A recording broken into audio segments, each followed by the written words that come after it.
Hello, welcome back, everyone. This is Dan, and let me welcome you to Red-Headed Robin. We are now in part two, and my imagining is that we are going to start playing as Ren to get his side of the story, but we'll see where we go. Um, man, so there's a lot going on. Robin was through from some wealthy family. Ren was an orphan who was taken in by that family as a servant, but Robin played games against him, like almost like bullying. But her favorite games were lying, and she made it a habit of lying. And he would get stuck, and he'd always lose in the lying game. And it was ended up at a point where uh, Robin's dad kicked Ren out, and he at the age of 13, and he had to fend for himself. And here he is, a detective, chasing Robin. So we'll see how this goes. All right. The next morning, when I woke, Jay was already clean shaven and dressed for the day. Well, there goes my theory about playing as Ren. You look like you slept surprisingly well for someone trying to avoid being caught for murder. He was still as tightly wound and frustrated as he had been last night. Yes, well, that's probably because I'm merely an accomplice to murder. Oh, so I'm assuming the person that they stole these jewels from is the person that they're talking about, and this person is the perverted what did they call him? Captor? I forget. But Jay is the one who killed him, and Robin helped clean up after the murder. So, what is Jay to this person? I suppose you think I deserve that. It seemed both of us were still sore about the argument we had the previous night. Are you crazy? He clearly knows what we've done. We still have to stay in the cabin now. We can't continue to give him ammunition against us. I told you, he may suspect us, but he doesn't have any proof. If he did, he'd have arrested us on the platform. He thinks Sullivan deserved what he got. He was practically inviting us to try and get away with this. He's not going to use the fact that he's recognized me. He thinks it would be cheating. He intends to play this game clean. That is something that is actually working in their favor. The fact that he's taking it as a game, and that, yeah, using outside information is kind of cheating in that it's a game, but in the matter of like legality, courts, and like arresting people, he's got full rights to you, I'm pretty sure. Jay doesn't like it still. You seem to have a lot of faith in this man you haven't seen for over 10 years. What makes you think you're so special? What? What do you mean? I'm not blind, Robin. He may have been speaking to the whole room, but his words were meant for you. He's infatuated with you.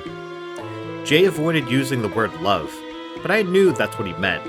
Yes, because he does love him. Or, he does love her. The detective does love Robin. I loved her since he was a kid. And that's gotta be something that Robin has to press and take her advantage with. Gotta create an opening, so to speak. Was that what was making him so angry? Yeah, I think there's a tinge of jealousy there. How childish. He doesn't even know me anymore, Jay. And he certainly wouldn't love me if he did. Oh, yeah. Robin's looking away, kind of like in like a guilty kind of conscience kind of way. We've been offered a way out of this. Are you really going to let jealousy cloud your judgment? He frowned and looked away. Are you so sure you're the one seeing things clearly? Because from my perspective, you seem to have a rather rosy view of this detective. In case you need reminding, you're not the only one whose life is at stake here. For once, maybe you should think about someone other than yourself. I was angry, but I didn't know what to say. Fair enough. We spent the rest of the night in awkward silence, and it seemed there was no end in sight.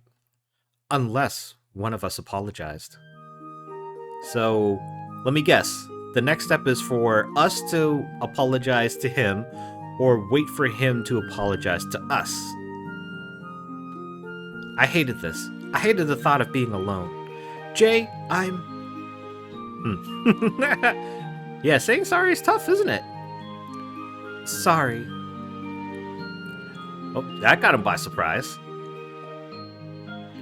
You're what? You heard me. I thought I did, but I can't be sure. You do know what that word means, right? Oh, now you're getting cocky, bro. You're getting cocky here. He was having more fun with this than I thought he would. I've been doing this for quite a while now. I suppose I'm used to it.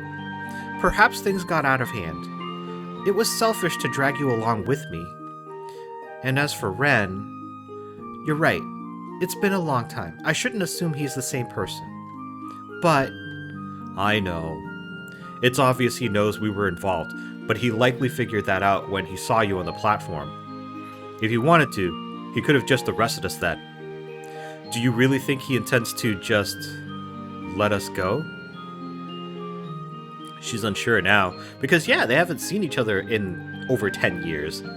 Which means that Ren is 23. Robin was close in age to that, and who knows how old Jay is. If he's anything like the boy I remember, yes. Tell me about him. What is it that's between you? What? Why? It's private. I'm a piece in this game of yours as well. I think you owe me an explanation. It was hard to argue with that. He was a kitchen boy in my household. I'm told both his parents died, so my father took him in. We were friends. Best friends, actually. I didn't know many children my own age, and most of them were children of my father's business partners. They were all horrible. Ren was different. He asked me things about myself. He played games I liked to play. He wouldn't get angry with me if I got my dress dirty, if I cried, if I said I didn't want to do something. He didn't care if I was ladylike. He smiled and laughed all the same. My favorite game was Robin Hood. I would play Robin and commit a crime in the house. Stealing was the most fun. I stole from everyone, even my father. Dude, and that's what got Ren in trouble and kicked out. So she definitely did steal the pocket watch. Ren was the sheriff, and he had to solve the crime. Obviously, he knew it was me. I was the only other person playing. So he had to have evidence. He had to prove exactly what had happened. He never beat me. We were evenly matched in everything else, but for some reason, he always lost Robin Hood. I started to feel bad. It's no fun if you always win. I made my crimes more and more obvious, but I was never once found out. It was like the evidence would mysteriously disappear before Ren could find it. Girl. Come on, girl. Like, looking back on it and just saying it out loud, can't you hear yourself? He loved you. And he wanted you to win because he was giving that to you. It was his gift to you, you know? I can't talk. I mean, I'm kind of naive, a little bit man, I had a good word for this. It was like during the Ambition playthrough, I had absolutely no idea about Madame Gazelle. But it's like that, like me being like that, you know? One day, I did something I shouldn't have. I took something from my father's office and gave it to Ren. My father found out. He was furious. To punish me, he did something he'd been threatening to do for a long time. Wait, did he know? Did he know that she took it? And just took it out on Ren regardless? Because he didn't want him around? He sent Ren away. No matter how much I cried and pleaded, my father refused to tell me where he'd gone. That was the last I saw of him. He had to leave because of something I'd done. I can't imagine he's forgiven me for that.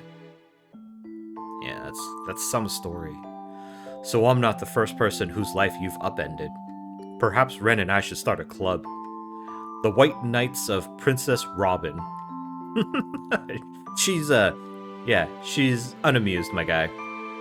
I'm only joking. I didn't want to talk about this anymore. I need to freshen up and change. Mind giving me some privacy? I was prepared for some witty remark, but Jay simply nodded and made for the door. Left alone in my room, I took a moment to collect myself. Jay's right. I'm more selfish than I realized. All I do is drag people down. It's no wonder they always leave. Memories of Ren clouded my thoughts as I started getting dressed. So she has guilt over this incident. So it's not as though she wanted it to happen.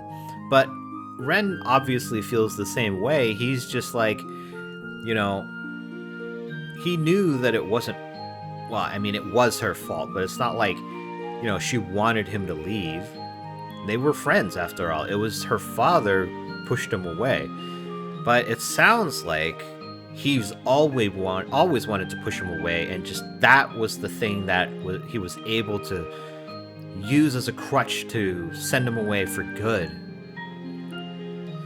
After some time alone, I called Jay back into the cabin. So what do you think to do about what do you intend to do about the detective? I've already told you what I think is the best course of action. I thought for a moment. Staying in the room wouldn't seem that strange under normal circumstances. If someone came looking for us, I could say I fell ill. But would that satisfy Ren? Surely he would realize we were avoiding him. On the other hand, leaving would mean continuing to interact with the other passengers. That would mean more questions and more lies to keep track of. Ugh! Dude, that's what I was talking about in the last episode. I was talking about how he talked to those old ladies who we had talked to and lied to, and he knew of the lie that we had told, and he was trying to catch us up in that lie. And as this goes on and more lies are piling up, I'm totally gonna forget one, and it's totally gonna bite me in the butt. I know it. More opportunities for Ren to look for suspicious behavior. Would I be able to keep up this charade for another 24 hours? I'm not the only one in danger either. I looked at Jay, who was patiently waiting for my answer. We'll stay in the cabin. You're right. It's the best way to keep from implicating ourselves further. You agree with me? Don't act so shocked. A broken clock is still right twice a day. That's something that a former manager of mine has said before. And and then after that, I've heard it all over the place. But yeah, even if it's broken, it eventually is right twice a day, because I haven't seen a clock that's a 24-hour clock. Do those exist? I don't know. I couldn't imagine why they would not exist. You just make the clock bigger, right? You were bound to make a correct call eventually. I'm just glad you're listening for once. I couldn't keep you in here without resorting to force, and I'd rather not have to do that. Thanks, I guess? I briefly wondered if he would really do such a thing. He was certainly capable of keeping me here against my will. I said I'd protect you until we reach Gales, and I intend to keep my word. There it was again. Until we reach Gales. Okay. Huh. Alright, so I think this line of questioning is essentially like a relation or perhaps a romance check. So if we ask him if he'll be all right on his own, I think that story-wise or gameplay-wise, game mechanic-wise, is us allowing him to be away and saying that we don't really want to have a relation with him. But if we ask him to stay, or if he will stay, I think that shows interest.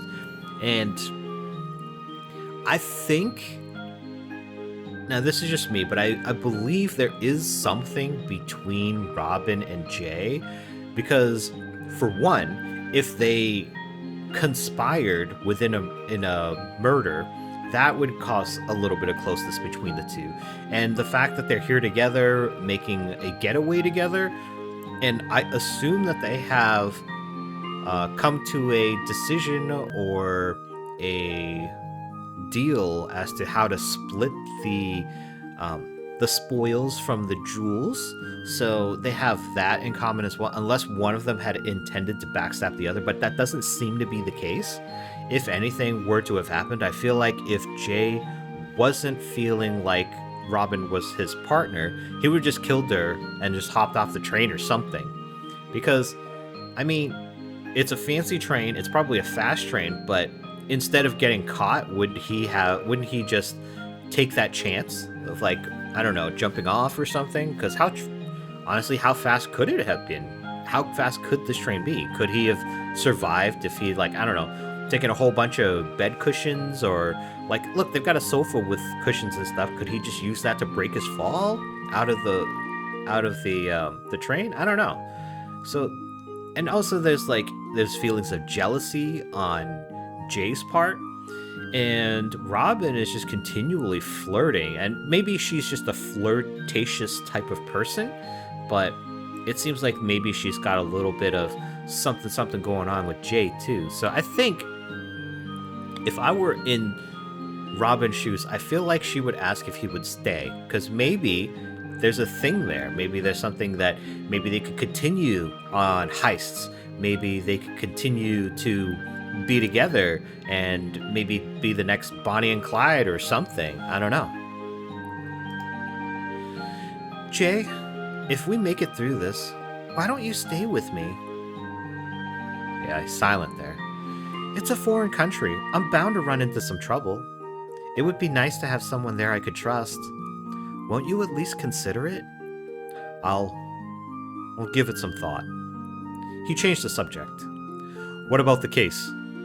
I had thought about that too. Even if we don't intend on going anywhere, it's not safe to leave it in the open.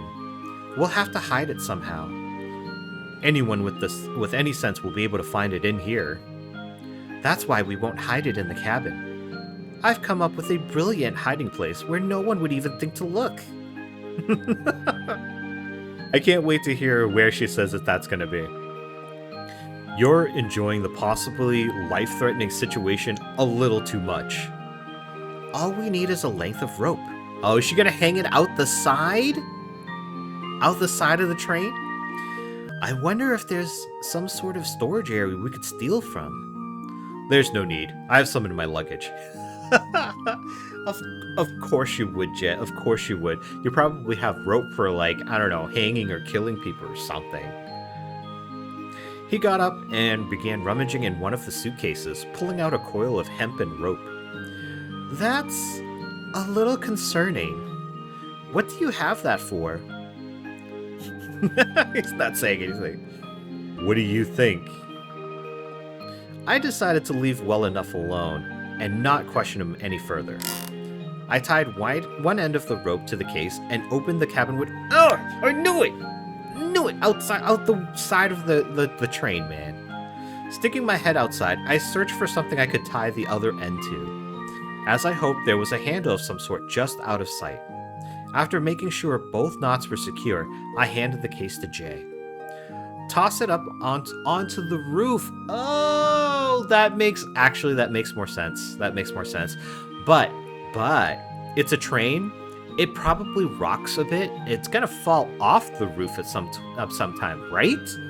Right? I mean, there's 24 hours left of travel, and trains twist and turn sometimes, and sometimes the track is uneven. It's gonna get knocked over from the roof.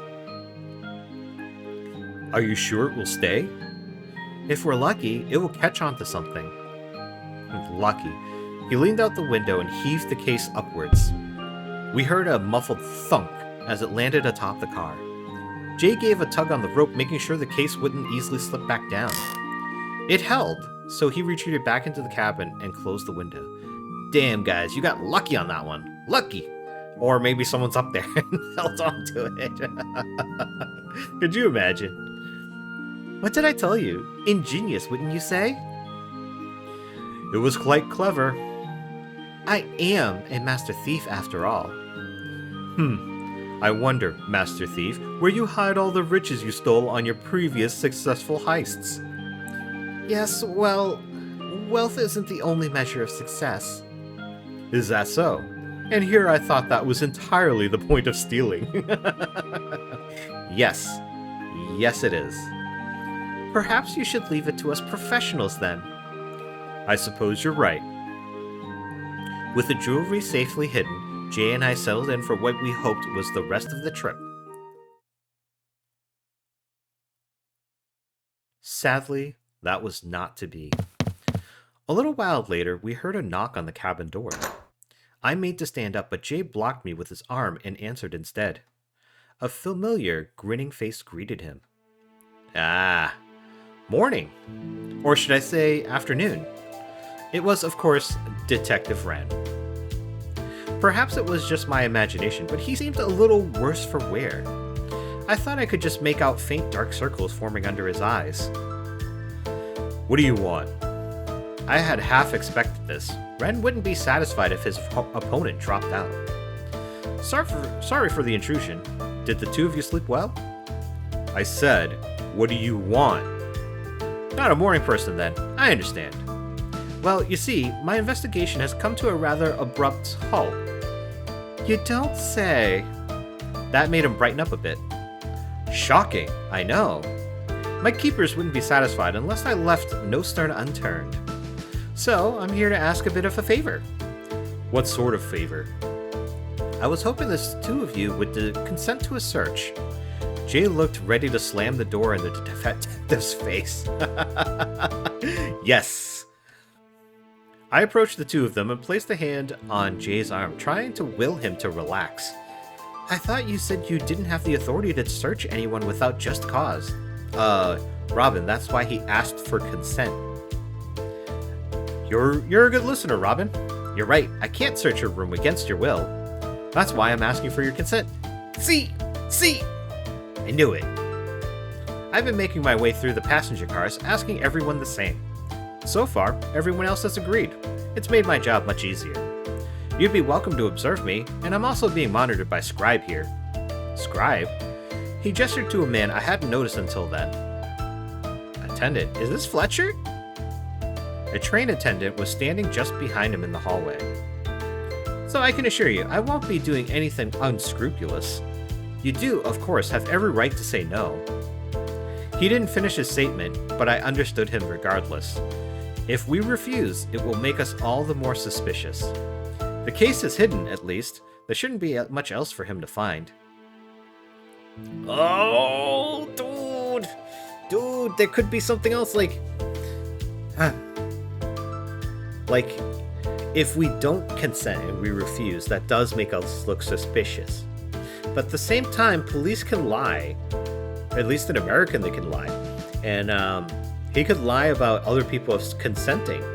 But if we do consent to the search, here's something though. Like, I don't know what it's like in other countries, but in America, if you consent to a search and they find something and they misconstrue what it is that they find, they could hold that against you, even if it wasn't for the initial thing that they were looking for. And so there is a danger to consenting. Like, people say all the time, well, if you haven't done anything wrong, then you shouldn't have to worry about it. No, you have to worry about it because, like, there are unscrupulous people out in the world, and some of them, a lot of them, they have to find a way to survive and a means of survival, means of feeding themselves, clothing themselves, and finding and having a place to be sheltered.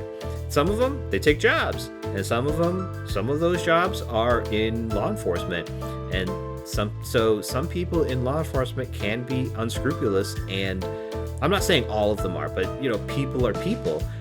Like, you would think people in the church would be nice people, that they're godly and they would be God-fearing, but some of them are pretty bad, and you may have heard some of that in the news. So people are people, and some of those people can be in law enforcement, they could be in medical services, they could be in anything.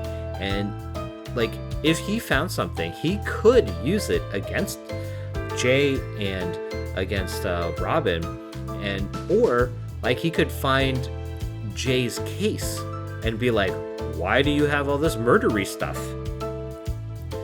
But I feel like Jay would be careful as far as like having anything that could be linked to the murder. It's just a matter of like, that could be just cause for a search. Now we've hidden the jewels, but what else would we have needed to hide? That's the question. I'm going to consent to the search only because refusing the search is an automatic, definite, you're suspicious, you're sus, about to call that meeting to see who's sussy here. But if you consent to the search, there is a possibility of coming clean, or at least being able to defend yourself if he were to quote-unquote find something. I feel like it's the safer choice, not the safest choice, but yeah, he really backed us into a wall with his consent, man. By all means, detective, do as you see fit. I opened the door wide for Ren and the attendant to come in. Go ahead, you won't find anything anyway. Jay gave me a nervous glance, but stood out of the way. I appreciate you being so cooperative, my lady. Ren addressed me with a deep bow that reminded me of him when we were children. I gave him a playful response in return. Anything for you, detective? I thought I saw his face go a bit red as he turned away to start his search. He did. If I had any hopes that Ren would go easy on me, I was wrong. He very methodically worked his way through the room, checking even the most inconspicuous of hiding spaces. He even asked to go through our luggage, which I agreed to. Sorting my things seemed a bit difficult for him, though. Yeah, because of your unmentionables, the thing that's supposed to be out of sight underneath your clothing. Embarrassed to be handling a lady's delicates, detective? No, not in the slightest. It's part of the job, after all. But he hardly even looked as he rifled through them. He hastily stuffed everything back in my suitcase and moved on to Jay's. Now this is the part where I was worried. Like, what are we going to find in Jay's luggage? You have a lot of rather menacing things in here. Is that so strange? He is a bodyguard, after all. All of it is legal. I'm sure it is. By the time he was done, Ren looked exhausted.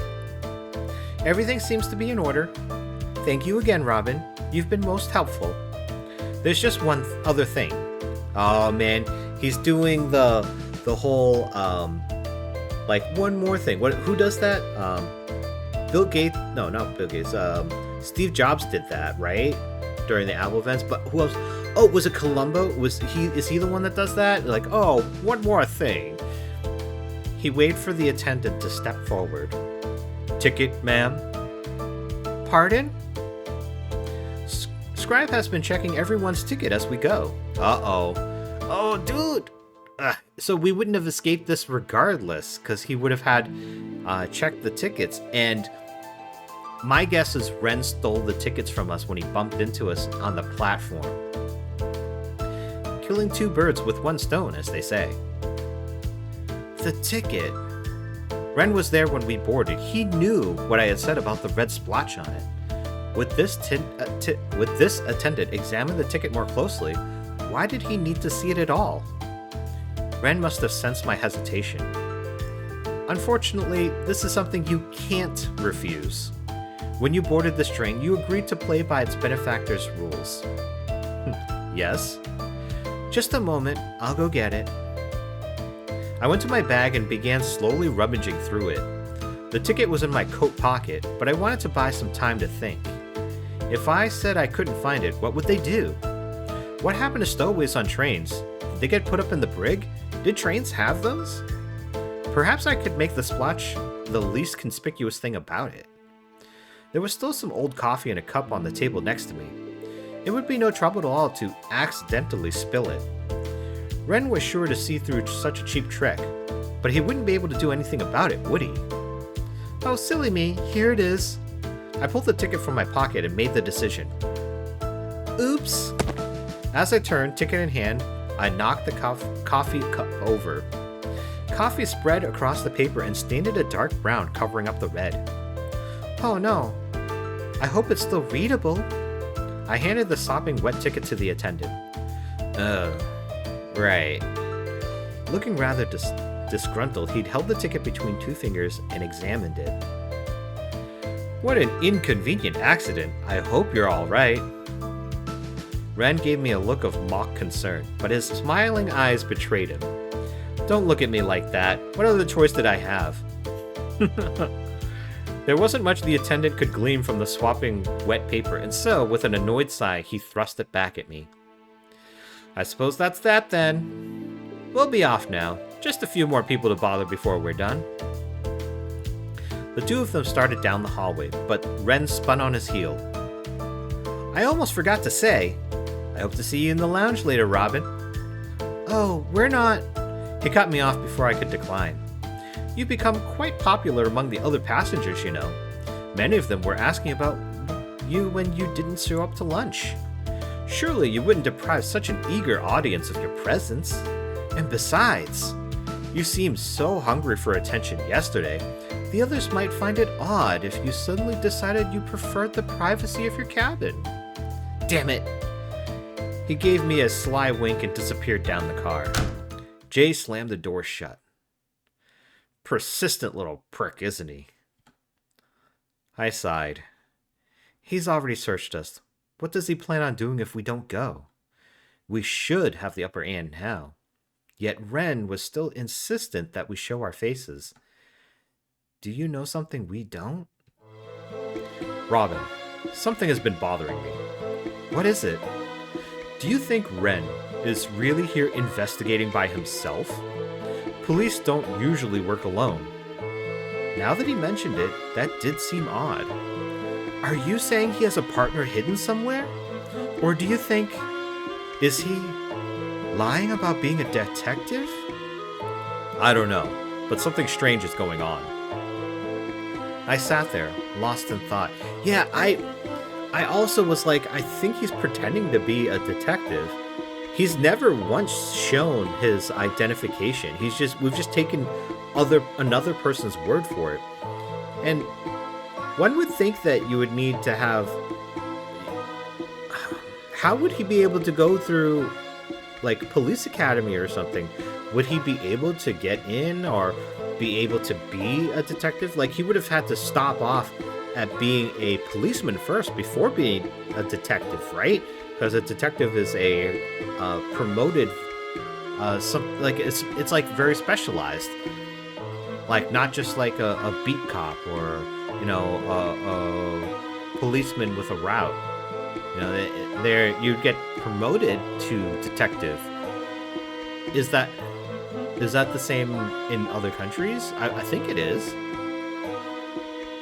Yeah, and my gut thought was that he was pretending, but there was the other person who said, oh, this is the detective, and I was like, oh, okay, but maybe he's in on it, because it was just the one guy who said it was the detective, and everybody just kind of went along with it after that, and the attendant went along with it too, but we don't know that he checked for any identification. He could have just trusted the dude. Jay, let's go to the lounge. Jay sighed heavily. How did I know that would be your answer? He didn't protest, though. As Jay got ready, I absentmindedly cleaned up the mess left by the detective. What sort of game are you playing, Ren? I was determined to find out. Jay and I chose to wait until a little after dinner to return to the lounge.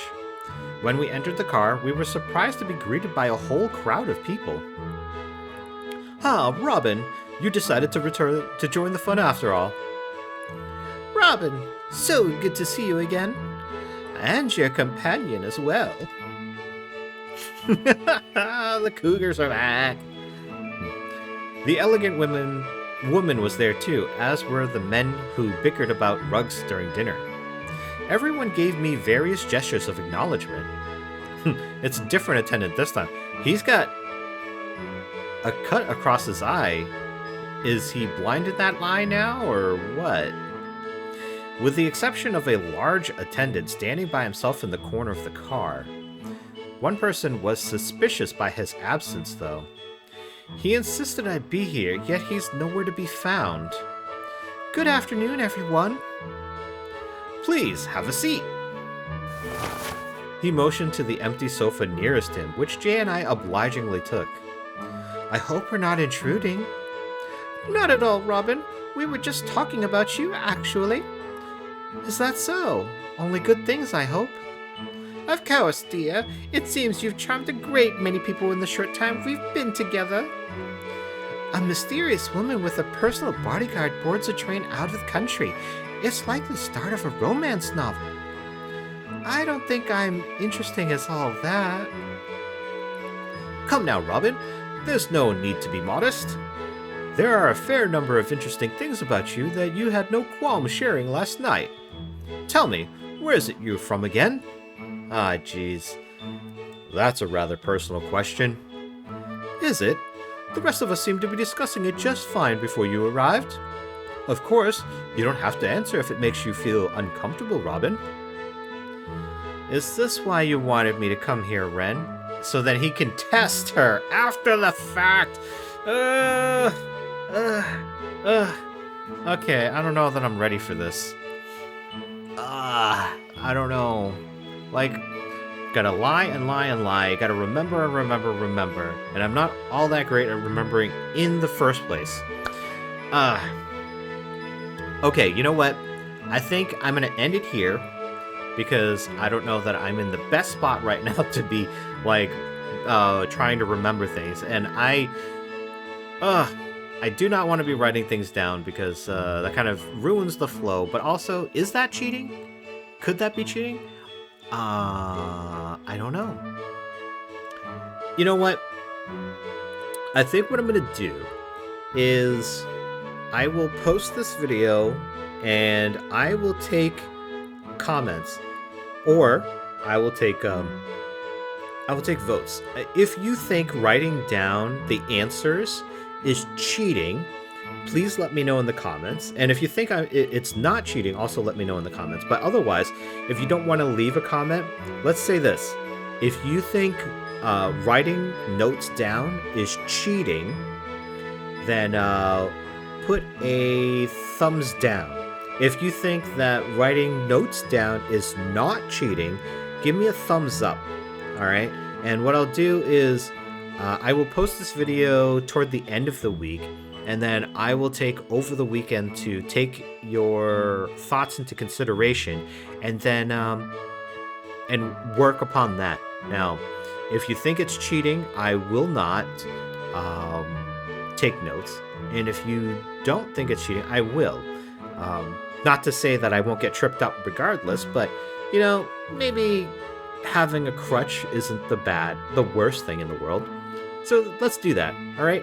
If you can comment, let me know what you think. Otherwise, downvote for saying it's cheating, upvote for it's not cheating. And I hope you come back and join me for the next one, where I will either be taking notes or not, based upon any of the feedback that I get on this video for the first 2 days. We'll say 2 days. If you're after the 2 days that after this video is uploaded, I'm not taking that in consideration because I'll have recorded already. All right. Well, I hope you guys will come back and watch the next one. And until then, everyone, bye.